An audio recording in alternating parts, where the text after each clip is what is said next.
Just a warning, our story is kind of intense and it's about the loss of our child. And while it's heavy, it is also hopeful.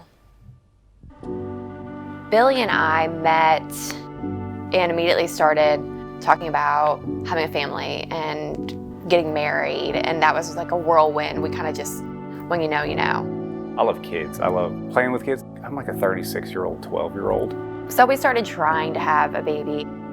Our first ultrasound, the first time we saw Sunny, I cried.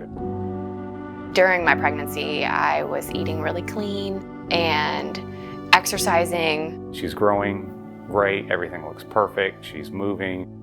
There was never any signs of trouble until there was. I was driving home and I was like, I don't remember feeling her move at all. We drove to our hospital. She got the Doppler, the nurse did, to find a heartbeat. I was 33 and a half weeks at that time. If you're that far along, you can pretty easily find the heartbeat.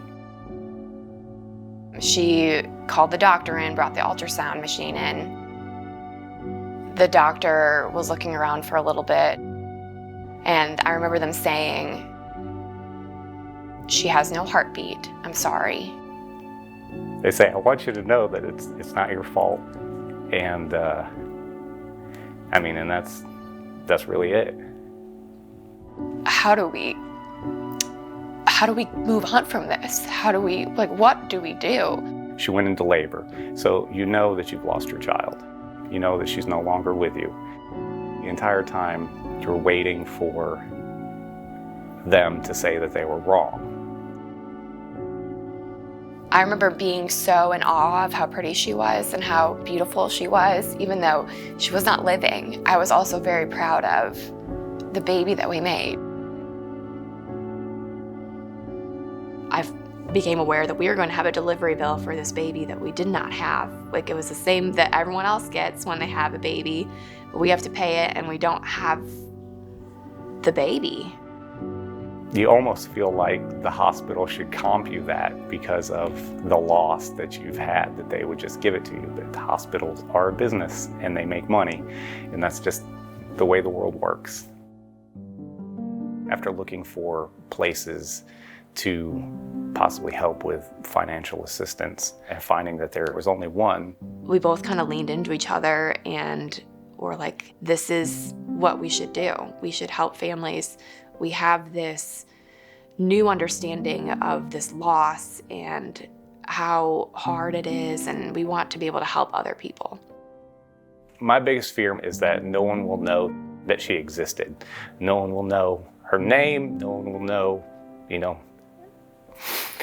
anything about her. And I wanted to do whatever I could to prevent that, so she wasn't forgotten about.